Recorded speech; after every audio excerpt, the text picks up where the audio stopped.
Merci d'être avec nous sur Radio J. L'information continue. L'avocate Rachel Flore-Pardo est avec nous comme tous les mardis pour la chronique à huis clos. Bonjour Rachel Flore. Bonjour Ilana. Alors beaucoup d'informations hier dans les médias. Le journaliste Jean-Marc Morandini, on l'apprenait, était condamné. Le youtubeur Norman Tavo placé en garde à vue pour corruption de mineurs. Et le 20 novembre dernier avait lieu la journée internationale justement des droits de l'enfant. Et c'est aujourd'hui donc des enfants, de leurs droits et de leur protection dont vous souhaitiez nous parler. Oui, j'ai été marquée par ces voix courageuses qui se sont élevées pour encore dénoncer un tabou dont s'il nous offusque et nous révolte, nous n'osons que trop peu parler. Ça fait bientôt 2 ans qu'est sorti ce livre qui m'a, comme tant d'autres, bouleversée. Il aura fallu que Camille Kouchner embarque la France entière dans les étés de la Familia Grande pour nous réveiller. Il y a quelques mois, c'est encore dans un univers empreint de soleil, celui des colonies de vacances cette fois, que la jeune et brillante Anissa et son hashtag #MeTooAnimation nous ont invités à poser nos consciences. En septembre, j'avais la chance de rencontrer l'extraordinaire Nora Fraisse qui, depuis le 13 février 2013 et le suicide de sa fille Marion, se bat inlassablement contre le harcèlement scolaire. Il y a aussi eu le frère de Shaina sur le plateau de Quelle époque, qui a ému tous les téléspectateurs alors qu'il faisait le récit de comment la rumeur et la diffusion non consentie en ligne de photos intimes ont condamné sa sœur.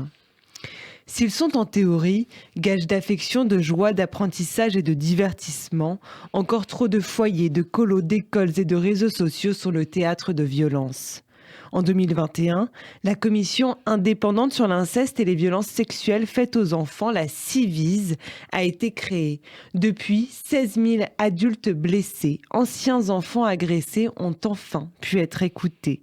Ils ont pu dénoncer ces violences pernicieuses qui sont tantôt cyber, verbales, psychologiques, physiques ou sexuelles. Ces violences qui trop souvent, par leur caractère répété, auront presque fini par leur paraître ordinaires. L'emprise de l'adulte sur l'enfant est si facile. Chaque année, ce sont 160 000 enfants qui subissent des violences sexuelles, 3 enfants par classe. Chaque année, il y a presque autant d'infanticides que de féminicides. Les violences faites aux enfants ont elles aussi un caractère systémique dont il nous faut prendre la mesure, tant par le nombre que par la gravité. Et pourtant, la ministre Charlotte Caubel est contrainte de dénoncer une épidémie silencieuse. On peut légitimement se demander où elles sont les grandes manifestations pour défendre les droits des enfants. Le juge Édouard Durand décrit si justement ce paradoxe. On dit « révélez les violences que vous subissez, mais ne nous parlez pas d'inceste, nous ne voulons pas l'entendre ». Alors Rachel Flore, comment protéger justement les enfants, les victimes d'aujourd'hui ? Les enfants ne parlent pas comme les adultes. Ils n'ont pas le même vocabulaire, ni les mêmes outils pour s'exprimer. Alors c'est à nous de briser les mécanismes de l'inceste, de fabrique du silence et de la culpabilité. Comment ? En formant mieux et plus les professionnels, les instituteurs, les médecins, les juges, à détecter les signaux faibles et à accueillir la parole des enfants. En parlant aux plus grands de sexualité saine, en définissant ce qu'est l'inceste, en permettant ainsi à un enfant de reconnaître la maltraitance dont il est victime.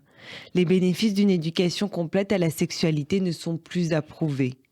Et s'il est urgent de mieux protéger les enfants d'aujourd'hui, il nous faut aussi tenter d'accompagner et de répondre à ceux qui, désormais adultes, étaient hier victimes. Le juge Durand l'atteste. Pour ces adultes qui témoignent, ce n'est pas penser à quelque chose de douloureux qui s'est passé il y a longtemps, c'est l'éprouver encore aujourd'hui.